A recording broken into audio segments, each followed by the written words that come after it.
Bom dia, igreja. Graça e paz sobre tua vida aí nessa manhã. Que bom que a gente está aqui para celebrar Jesus. Estava tão bom louvor que eu estava ali, né?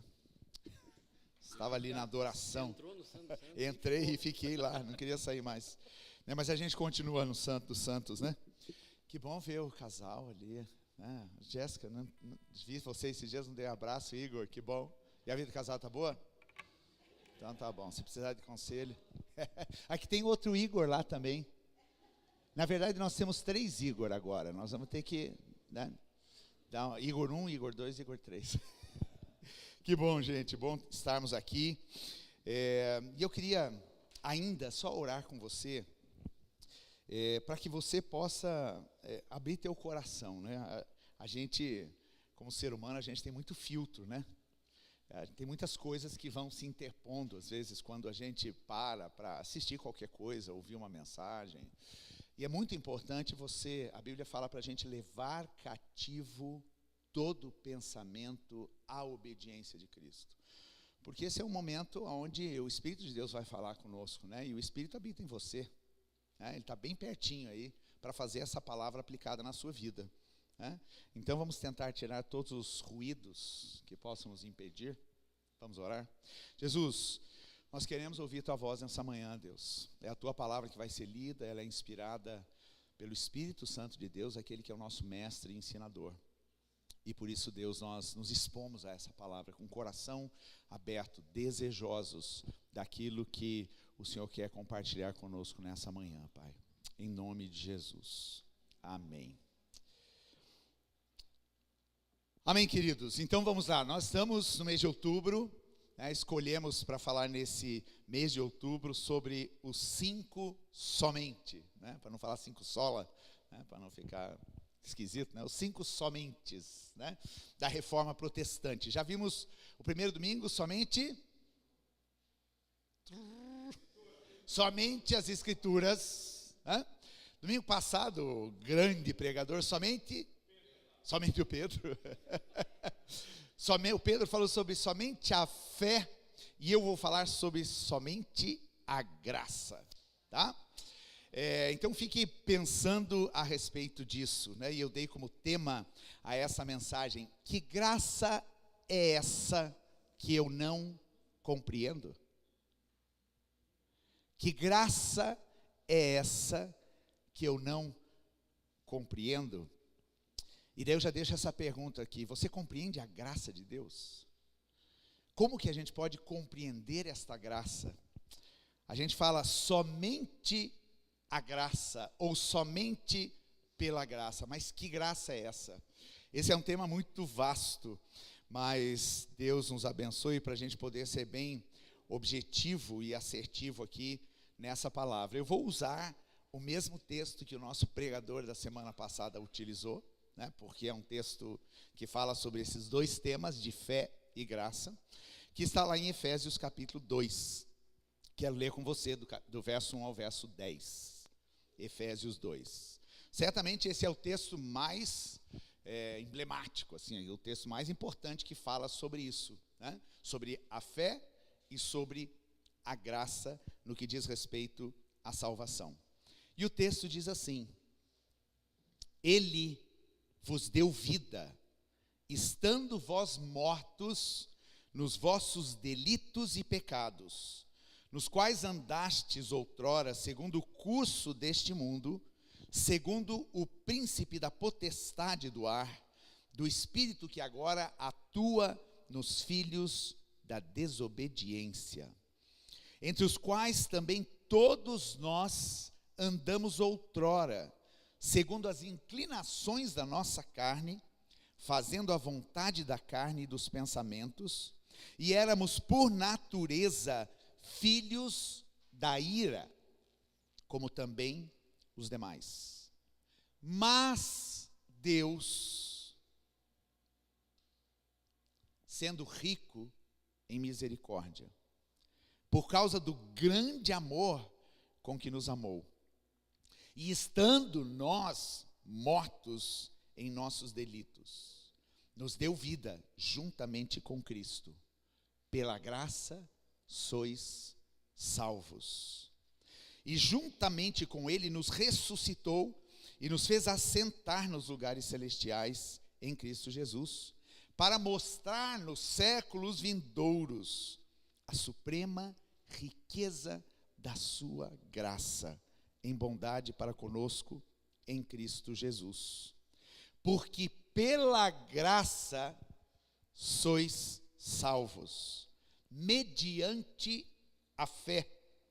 E isto não vem de vós, é dom de Deus, não de obras, para que ninguém se glorie. Pois somos feitura dele, criados em Cristo Jesus, para boas obras, as quais Deus de antemão preparou para que andássemos nelas. Esse é um texto que vale a pena essa semana você reler e refletir sobre ele. Mas nesse texto aparecem 3 vezes a palavra graça, e 2 vezes aparece a expressão pela graça sois salvos. Vamos repetir comigo? Pela graça sois salvos. Agora diga assim: pela graça eu fui salvo. Pela graça eu fui salvo. Isso não vem de vocês, é um dom que vem de Deus.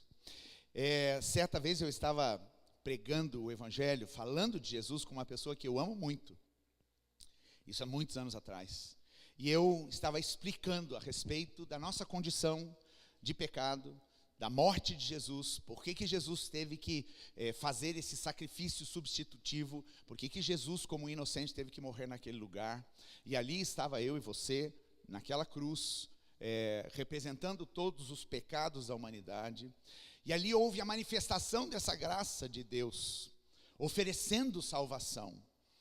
E daí a pessoa me perguntou assim: o que eu preciso para ser salvo?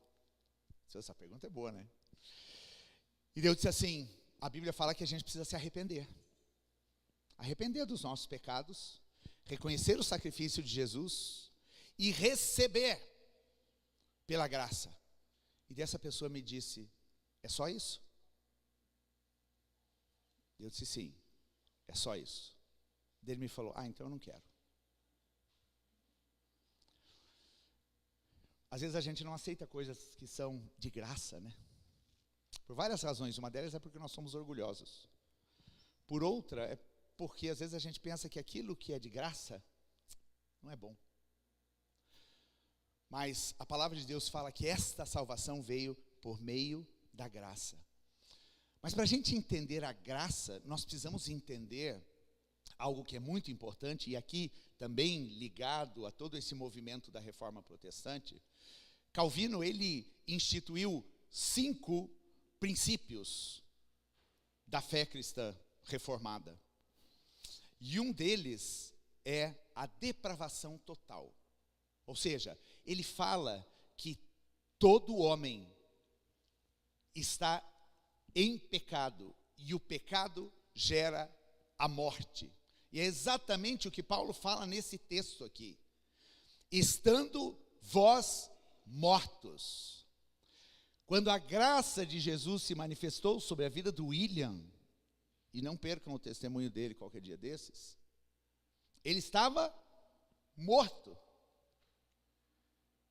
Ele estava morto, separado de Deus, vivendo nesta condição aqui, no curso deste mundo, não vivendo de acordo com os princípios e as vontades de Deus. Ele estava morto, mas pela graça que se manifestou na vida dele, Deus o ressuscitou em Jesus Cristo. Vocês estão entendendo aqui? Todo ser humano que não teve um encontro com esta graça está morto nos seus delitos e pecados. E como diz esse texto, é um filho da ira, é um filho da desobediência, porque ele está numa franca revolta e rebeldia contra Deus. Então Calvino fala sobre a depravação total. Olha o mundo, gente. Assista 5 minutos de um noticiário de televisão, e você vai ver o que é a condição do homem. Agora, você se acha melhor do que alguém? Porque daí a gente começa a tropeçar nisso, né? A gente começa a achar que a gente é melhor. Meu Deus, o mundo está um caos, mas eu sou maravilhoso. Mas a Bíblia diz que não há nenhum justo sequer. Não há ninguém que adore a Deus. Não há ninguém que busque a Deus. O que faz com que nós hoje busquemos a Deus foi esta graça que agiu na nossa vida no passado e nos ressuscitou e nos conectou com Deus e nos permitiu entrarmos nos santos dos santos. Os efeitos trágicos do pecado no ser humano são irreversíveis, a não ser pela ação da graça de Deus, que pode transformar alguém que estava morto, distante, filho da ira, em um filho do seu amor, trazer para perto e restaurado. Você já viu essa graça agindo na vida de alguém? Sim? Você, na minha própria, né, William? Eu também via na minha. Né? Então, gente, é sobre isso que eu quero compartilhar com vocês nessa manhã. Quando o homem pecou, lá em Gênesis capítulo 3, tem um texto bem interessante. E aqui a gente começa a ver a graça de Deus no Antigo Testamento, coisa que muita gente não enxerga, né? Porque as pessoas começam a falar que a graça se manifestou somente em Jesus. Não, a graça de Deus está sobre nós desde a eternidade, desde sempre. E lá no capítulo 3, verso 22 de Gênesis, diz assim, depois do homem pecar: então disse o Senhor Deus, eis que o homem se tornou como um de nós, conhecedor do bem e do mal, assim que não estenda a mão e tome também da árvore da vida, e coma e viva eternamente. O Senhor Deus, por isso, o lançou fora do jardim do Éden, a fim de lavrar a terra de que fora tomado. E expulso o homem, colocou querubins ao oriente do jardim do Éden, e o refulgir de uma espada que se revolvia para guardar o caminho da árvore da vida. Esse é um texto interessante, porque quando a gente olha isso, né, o que Deus fez? Deus criou um mundo perfeito, colocou o homem e disse: governem, dominem a terra, povoem a terra, desfrutem disso, desse lugar maravilhoso que eu criei. Só que depois da queda,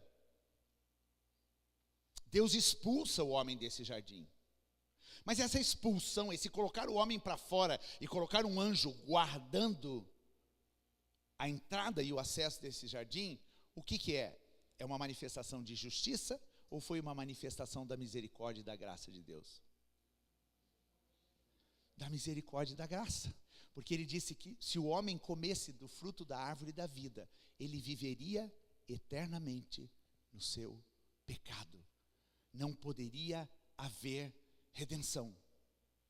Não poderia haver a cruz.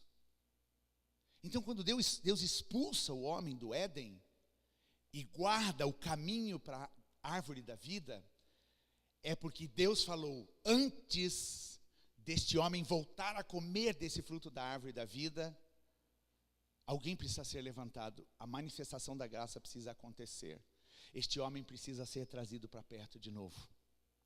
E daí nós tivemos que aguardar até a cruz, até a redenção em Jesus Cristo, para daí esse caminho da árvore da vida ser aberto de novo. O apóstolo Paulo vai falar lá em Romanos: porque o salário do pecado é a morte, mas o presente gratuito, o dom gratuito de Deus é a vida eterna. Deus não tem nenhuma obrigação de interferir nessa situação de depravação moral do homem, não é verdade? Se você fosse Deus, o que você faria, Ivonete? Depois de ter criado o homem, ter colocado o homem naquele jardim, oferecido tudo de melhor, se relacionando de perto com este homem, e daí você deu uma ordem para ele, e ele decidiu transgredir essa ordem. Você teria uma responsabilidade de ir atrás desse homem e dessa mulher? Você teria alguma responsabilidade moral? O que você falaria, Ana? Ok, quer ir? Tchau. Mas não, a Bíblia fala de um Deus de amor e graça. E a graça é exatamente isso.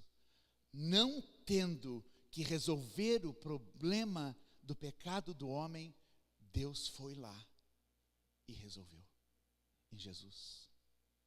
Você está entendendo a dimensão dessa graça? Não foi Deus que te colocou para fora, foi você que escolheu sair. E quando Deus manifesta a graça em Jesus Cristo, nós temos esse caminho de retorno. Gente, nenhuma religião prega sobre isso. Nenhuma religião fala de um Deus que por amor e graça se tornou homem, morreu naquela cruz para dizer: eu quero você de volta.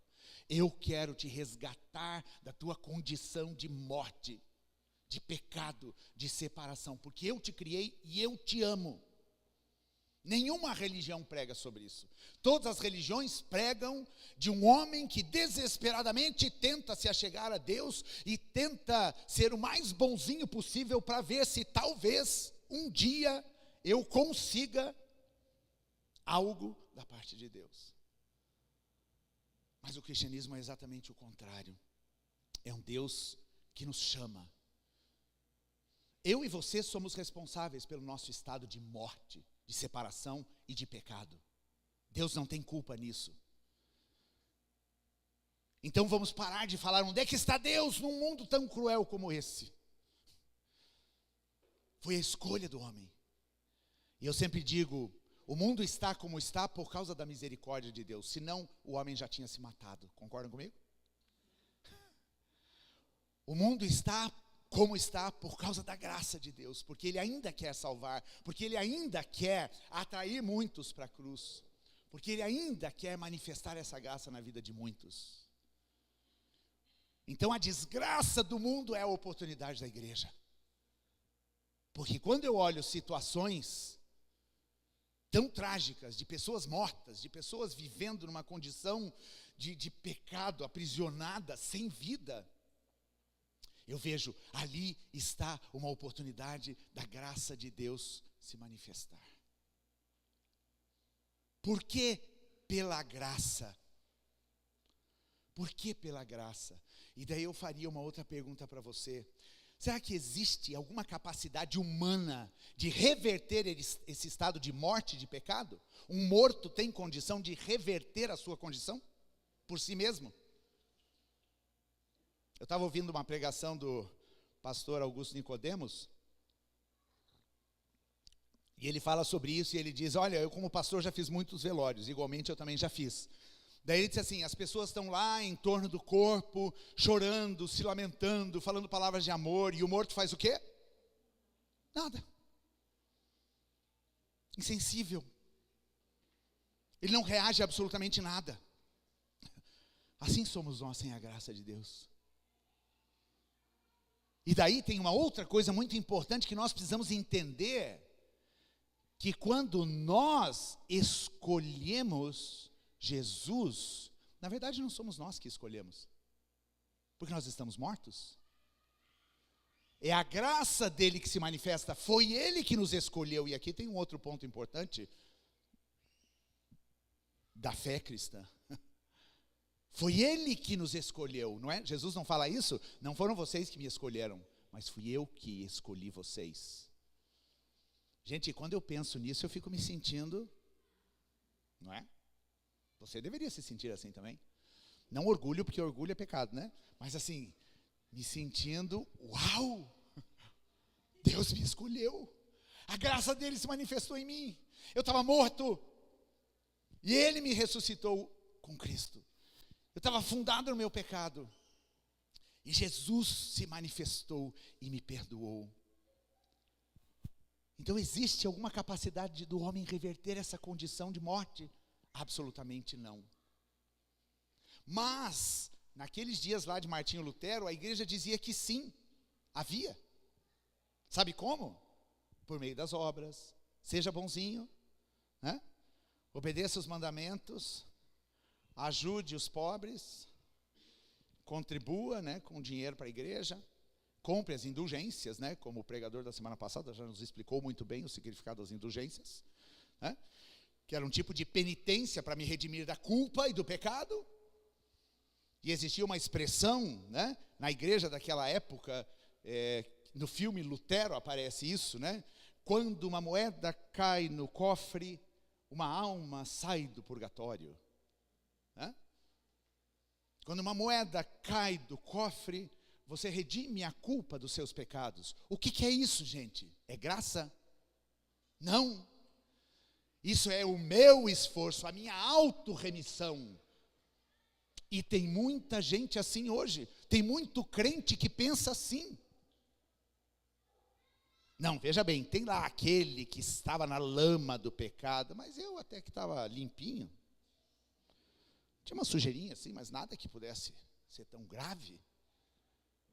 Uma pessoa que não entende a graça, na verdade ela não entende a sua condição de pecado.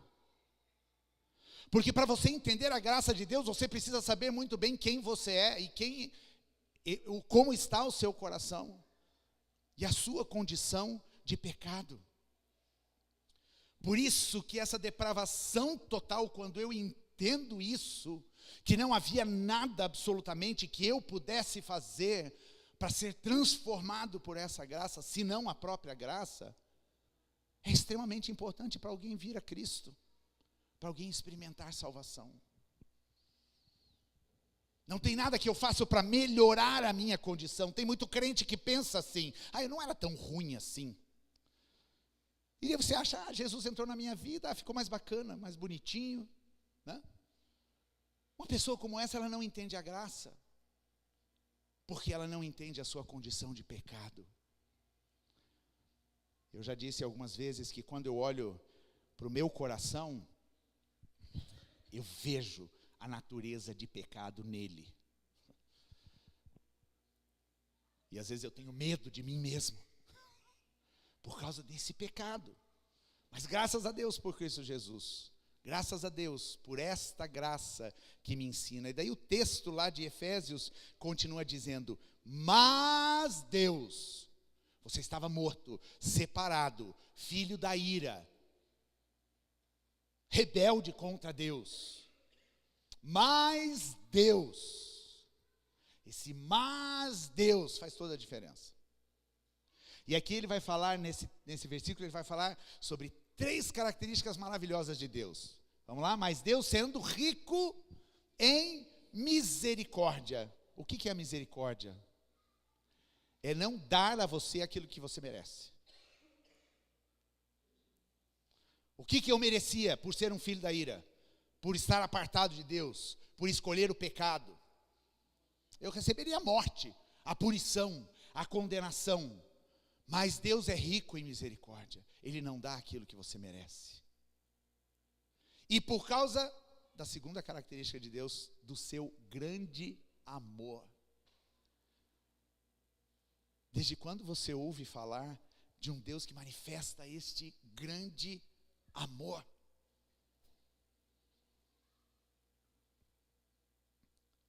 Por causa do grande amor com que nos amou.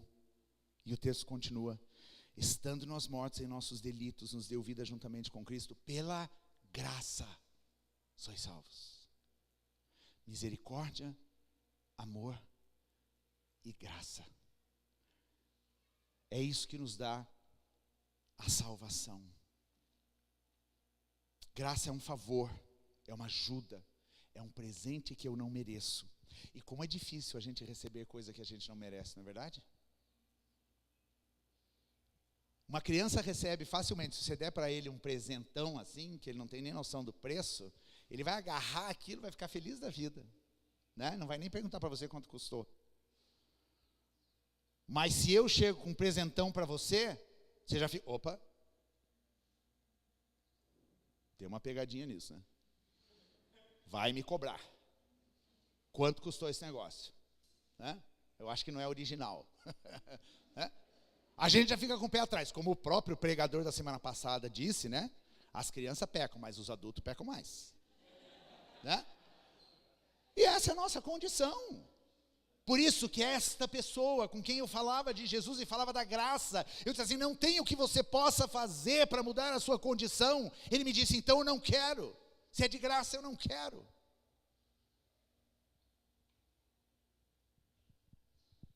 E isso revela o nosso orgulho.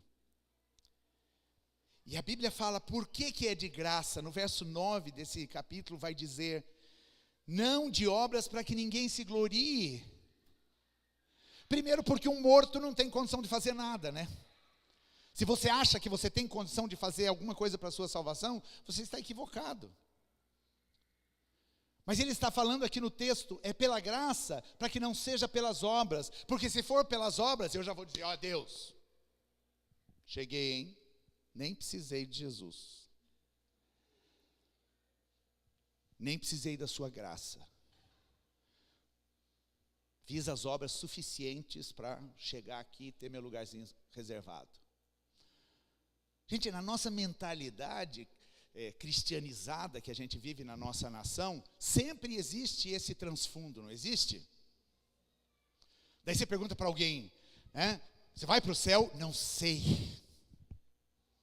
Estou tentando. Estou me esforçando. Como assim? Você vai para o céu por esforço? Você vai para o céu por causa das tuas obras? Ou por causa da graça? Então isso muda a minha resposta, né? Quando eu aceito a graça e aceito a salvação, eu sei quem eu sou, gente. Eu me conheço. Eu sei que eu não sou merecedor dessa graça de Deus. Eu sei que eu não sou merecedor do perdão quando eu peco. Mas eu aceito como uma criança. Jesus, pequei, fiz uma caca aqui. Mas a tua graça me basta, como a gente cantou aqui, né? Tua graça me basta. E a tua presença é o meu prazer. Se eu me afasto, eu volto. Porque o caminho para essa árvore da vida está aberto agora para mim. Né? O anjo já saiu do caminho da árvore da vida. Certo? Agora eu estou liberado. Essa árvore da vida é Jesus. É em quem eu alimento. Aquele que diz: eu vim para que tenham vida e tenham em abundância. Não é por obras. Como a gente costuma falar, e essa frase é muito conhecida, nós não somos salvos pelas obras, mas nós somos salvos para fazer as obras. Porque nós somos salvos, nós amamos servir, e distribuir, e repartir aquilo que a gente recebeu. Recebemos de graça e damos de graça. Oh, maravilha, né? Os economistas ficam doidos com isso, né? Porque essa não é a mentalidade desse mundo. Mas eu recebo de graça, e essa mesma graça que eu recebo, eu passo para frente, graças a Deus. Porque eu fui salvo, porque eu fui redimido, eu entendo que agora as boas obras não são para eu ser salvo, mas são porque eu fui salvo. Porque agora eu estou vivo. E agora uma pessoa viva pode fazer coisas para Deus. Morto não faz nada. Mas eu, enquanto um ser vivo, posso fazer. Existe um livro de Romanos, gente, é maravilhoso, né? Eu estava lendo esses dias na minha leitura diária, li Romanos praticamente inteiro, e diz aqui no verso 20 do capítulo 5, sobreveio a lei para que avultasse a ofensa, mas onde abundou o pecado, superabundou a graça. Responda isso comigo. Onde abundou o pecado, superabundou a graça. Vamos falar de novo? Onde abundou o pecado, superabundou a graça. Na verdade, a luta que Jesus travou naquela cruz não foi do pecado com a justiça. Foi do pecado com a graça. A graça perdoadora. E quem venceu? O pecado ou a graça? Quem venceu? Olha o que o texto diz, aonde o pecado abundou, o que aconteceu com a graça? Ela superabundou. Você entende isso? Eu não entendo isso, com a minha mente humana não, mas com o meu espírito eu entendo. Onde abundou o pecado, superabundou a graça, porque a graça foi vencedora. A graça venceu. Porque ou nós somos salvos pela graça, ou nós somos condenados pela justiça de Deus. O que você prefere? Não tem meio termo aqui, não tem boas obras. Ou você é salvo pela graça de Jesus, ou você é condenado pela justiça de Deus. Então não é guerra de justiça com pecado. Até tem um texto em João que Jesus fala: eu não vim para julgar, mas eu vim para salvar. Jesus vai vir para julgar um dia, mas por enquanto ele veio para salvar com graça. E é por isso que essa é a oportunidade da gente anunciar a salvação. A gente não precisa compreender a graça. E talvez nós nunca vamos compreendê-la com nosso intelecto, com a nossa mente humana, mas nós precisamos receber essa graça. Como uma criança, nós precisamos, sim, Jesus, eu quero. A gente vive num mundo onde a meritocracia prevalece, né? O que é meritocracia? Se você é bonitinho, se você faz as coisas direitinho, você recebe. É assim que a gente educa nossos filhos, não é verdade? É assim que a gente se relaciona, né? E eu já citei isso, né? A gente tem orgulho em dizer, eu mereço, né? Essa é uma frase muito postada aí nas redes sociais, né? O cidadão tira uma foto lá na praia, numa viagem top, daí ele escreve assim, porque eu mereço. Você merece o quê, meu querido? Você merece o quê?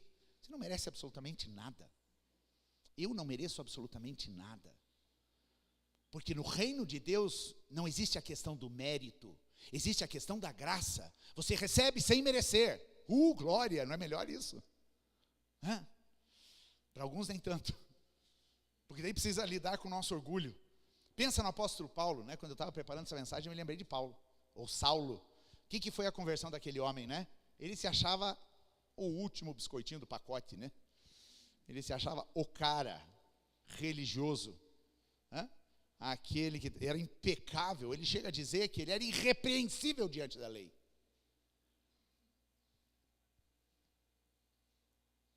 Ele perseguiu a igreja.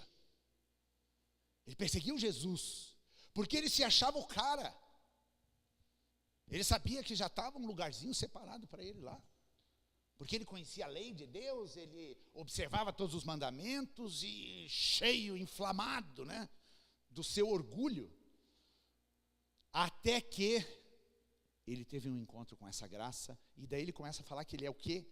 Ele diz, eu sou o mais miserável dos pecadores. Quando a gente encontra a graça de Deus, quando a gente recebe essa graça de Deus, a gente vê de fato quem a gente é.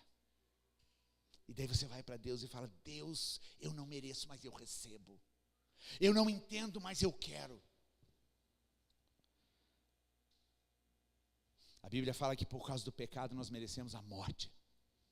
Mas por causa da graça, não por causa da justiça. Por causa da graça, Ele nos concede vida. Lembra da história daquela mulher adúltera? João capítulo 8.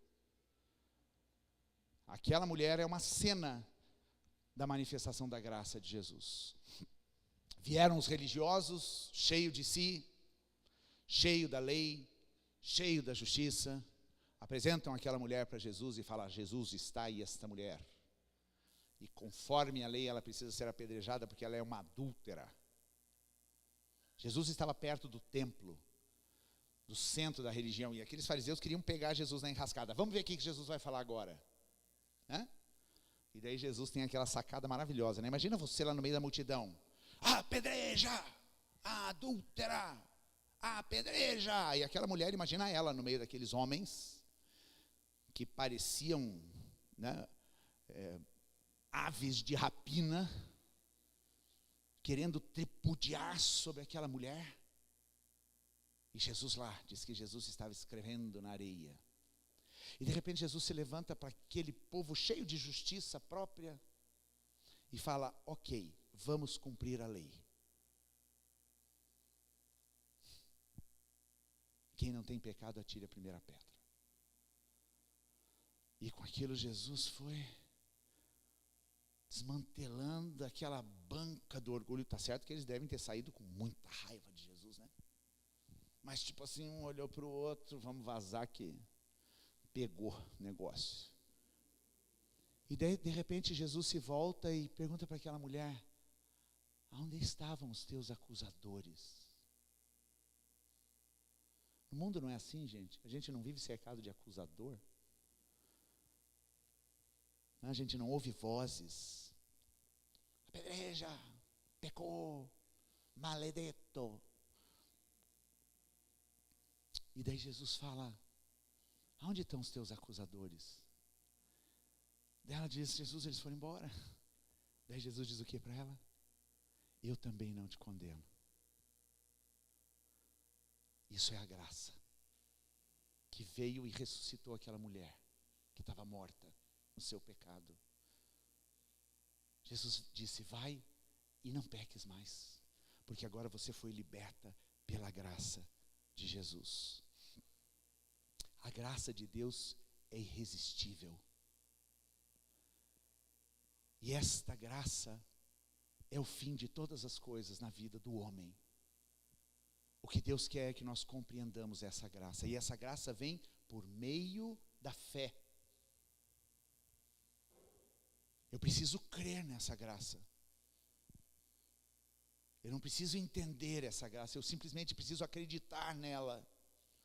Eu simplesmente preciso olhar para aquela cruz e crer que Jesus estava ali carregando os meus pecados e receber esse perdão, e receber essa graça, sem questionar, sem querer saber o preço, simplesmente receber isso. E isso é uma obra do Espírito Santo na vida das pessoas. A graça é irresistível e por meio da fé eu recebo essa graça. E eu vivo por meio dessa graça. E essa graça não é só para aquele momento da conversão. Esta graça é para nós vivermos todos os nossos dias. Essa graça é para nós vivermos agradando a Deus. Essa graça é a graça que nos faz crescer, que nos leva para a santificação. É a graça que nos justifica, é a graça que vai nos levar para a eternidade junto com o nosso Pai. Lá em Lucas capítulo 7, verso 41, a gente vê uma outra cena também, onde a graça de Deus é manifesta, todo mundo conhece.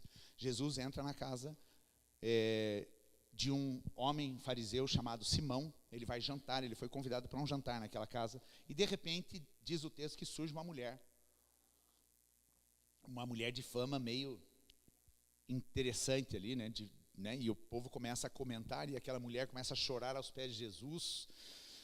E ela chorando e lavando os pés de Jesus, enxugando os pés de Jesus com os seus cabelos e jogando aquele bálsamo. E aquela mulher estava quebrada ali diante de Jesus, e o povo só, né, julgando. Se ele fosse profeta, ele saberia quem é esta mulher. E daí Jesus responde ali no verso 41. Certo credor tinha 2 devedores. Um lhe devia 500 denários. Denário era o trabalho de um dia. Ou seja, 500 denários seria o trabalho de 500 dias. É grana. E o outro devia 50 denários. 50 dias de trabalho. Não tendo nenhum dos dois com que pagar, perdoou-lhes a ambos. Qual deles, portanto, o amará mais? Jesus perguntou.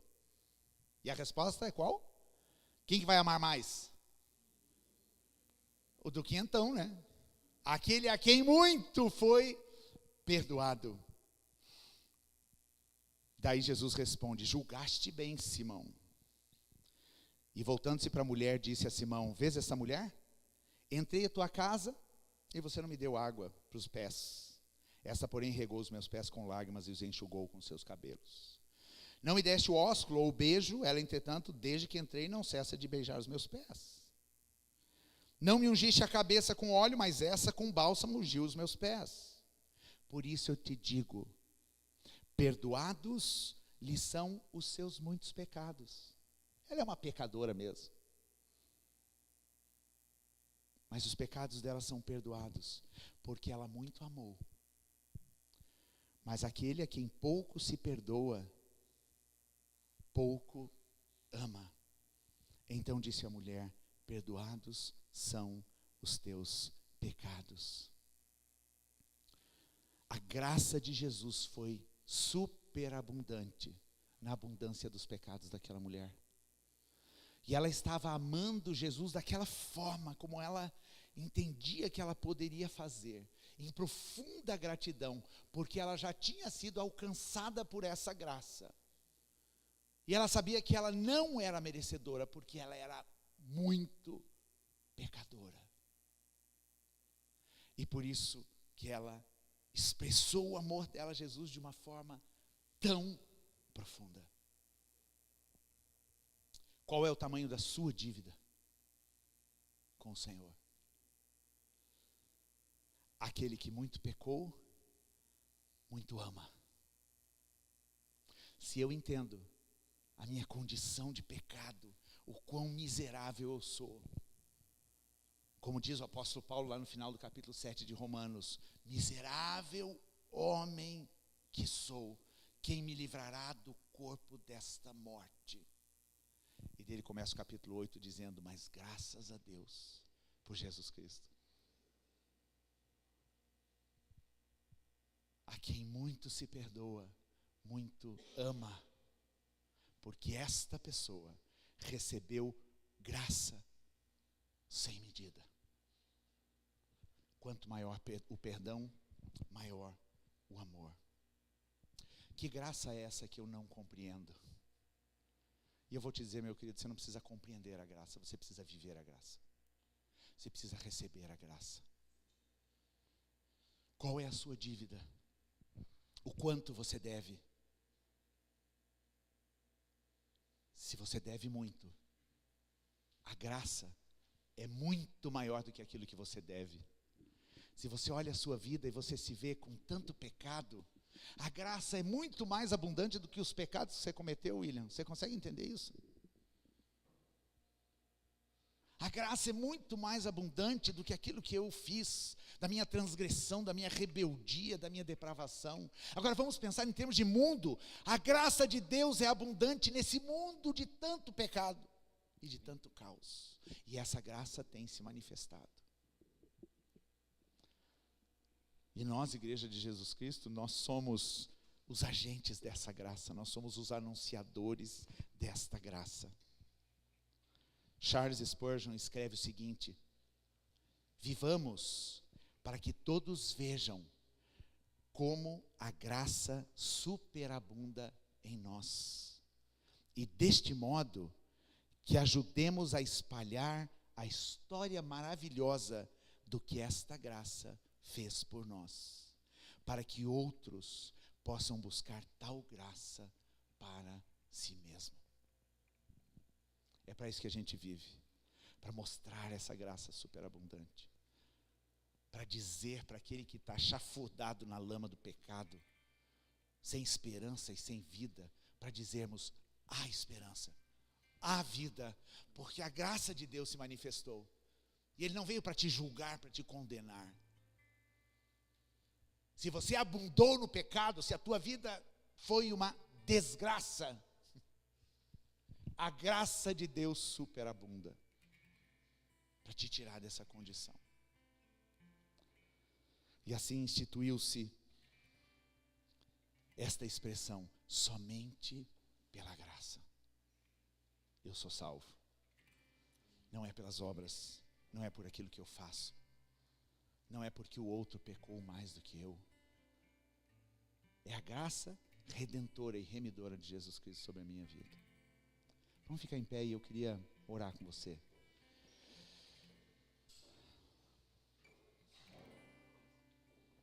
O apóstolo Paulo, ele tem uma expressão que eu empresto na minha vida. E ele diz assim para a igreja de Corinto: pela graça de Deus eu sou o que sou. Não é pelo meu mérito, não é pelas minhas virtudes, não são pelas coisas que eu faço, mas unicamente por causa da graça de Deus eu sou o que sou. E eu preciso dessa graça. Eu não consigo viver sem essa graça. Não consigo, não há vida sem graça.